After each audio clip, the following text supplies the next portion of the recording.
Hi there. The cost of food has increased drastically in Kenya. The cost of construction has also increased because we import steel, which we use in construction, whether it is for pillars, for iron sheets, you name it. Cost of constructing houses has gone high. Beyond that, different sectors out there have also been affected negatively. For example, we're talking about farming, even fertilizer. We have seen the price of fertilizer getting increased over the past couple of years. All this drills down to our currency, the Kenya shilling, losing its value. And I'm saying so because earlier today, I was looking at the currency's exchange rate compared to other majors out there. For example, its exchange versus the US dollar is now going at 145.5 buying and 147 selling. Mind you guys, we are talking about 40% depreciation in just the past 2 years. That is how insane the Kenya shilling has lost its value compared to the US dollar. And of course with that, literally everything in the country is affected. The price of everything goes high. The cost of trading is increased. The cost of manufacturing goes high. And that's so because as a country, we are an import economy. And out there, most of the trades happen using the US dollar. The increased pressure on our currency because of there being increased demand of the US dollar and less demand of our currency causes our currency to depreciate. Let's talk about different reasons as to why the Kenya shilling has lost its value compared to the US dollar and also other major currencies out there. You are all much welcomed to the Money Daily TV. My name is Afagza Sifuna. The very first reason as to why the Kenya shilling has lost its value or strength is because of inflation. Guys, we are talking about in Kenya the month-to-month inflation having been 8% on average this year. That is how insane it is. Month-to-month inflation being 8%. You can do the math on how inflation has changed since the start of the year. And that's why we are seeing the price of basic commodities out there, for example flour, for example oil, for example fuel, being increased month to month. That's so because the inflation in the country has increased, and with that also the price of commodities out there are increasing in price. And also guys, a thing you need to understand is that with the high inflation, also the value of our currency is diminishing over time. That's why, for example, we are talking about the start of this year, the Kenya shilling versus the US dollar having gone to about 130 shillings. Right now, we are talking about it being excess of 145 shilling. That is the magnitude with which the Kenya shilling has lost its value. And then the second reason as to why our currency is losing its value is because of increased government debt. Of course, if you are in Kenya, probably over the past couple of years, you've had a conversation around public debt with regards to us as a country owing money to both foreign entities out there which have supported us in different constructions. And also, the government owes money locally through different forms of borrowings. Guys, the main pressure for the government is with regards to its repaying external borrowing. And I'm saying so because a good chunk of our budget is going to actually cater for interest on borrowing for monies which we borrowed from external entities out there, more so for those big real estate projects in the country, big development projects in the country. And with that also, it is actually causing a strain on our currency.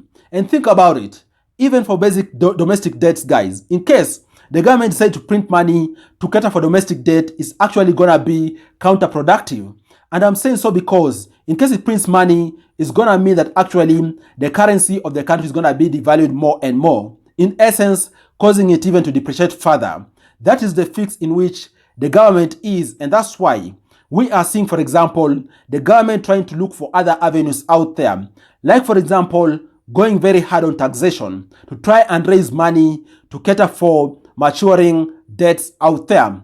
And then the third reason as to why the Kenya shilling is losing its value is because of something called trade deficit.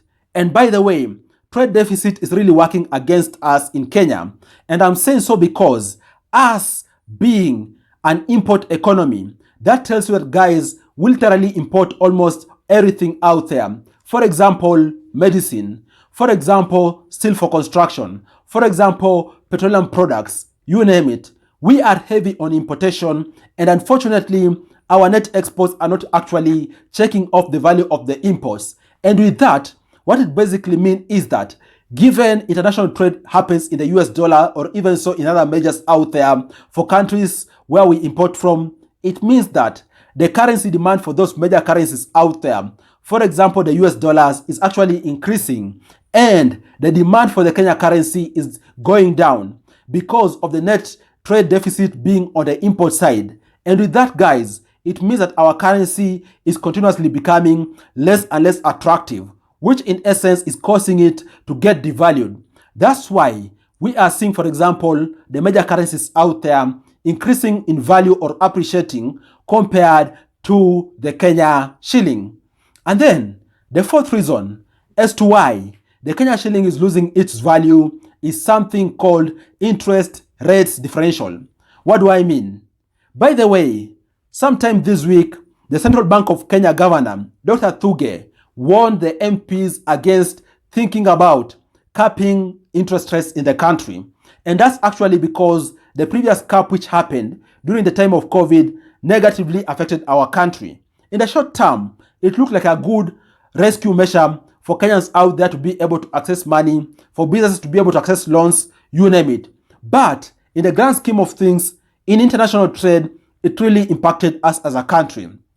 And I'm saying so because investors out there don't care about your micro challenges as a country. In essence, they want better returns on their money. And that's why when Kenya capped its interest rate, we saw, for example, investors out there preferring to put their money in other countries where they could realize a higher return in case of such forms of lending of money. That's why we saw, for example, there being a shift or even some new investors out there putting money in other countries because of better interest rates. And by the way, with that, also we saw, for example, the major currencies out there and even unfortunately, regional currencies also in the recent months have actually gained more value compared to the Kenya shilling. They are actually closing in on the value or exchange rates with Kenya shilling because of interest rate differentials. And then the fifth and last reason as to why the Kenya shilling is falling is because of weak economic growth. What do I mean? Guys, weak economic growth is actually the cause of what is called in economics capital flight. In essence, investors pulling out their money from a given economy in case they have invested. Unfortunately for a country, and it isn't said loudly, but we have been seeing or experiencing capital flight in different sectors out there. For example, some capital flight in manufacturing. For example, some capital flight in telco industry, you name it. And that's so because Kenya's economic growth is estimated to be about 5.5% this year. In case there are other equally economic savvy countries out there which also have macro factors which investors are looking for, they most likely gonna pull their capital from Kenya and then plow or pump their capital in these other countries in the hope that they're gonna get better returns, better business because of there being a better economic growth rate in those countries. I hope in future we're gonna be able to actually hold investors dearly and actually avoid capital flight. Because with capital flight, it means that also in aggregate is gonna send a negative signal to the market, which in essence is gonna cause the local currency to depreciate and even so trigger additional capital flight from even other investors out there. Guys, those are the key reasons with regards to why the Kenya shilling has lost its value more so in the past months. What do you all think? Share your thoughts down below in the comment section. Let's continue discussing there. Cheers guys, and you all stay safe.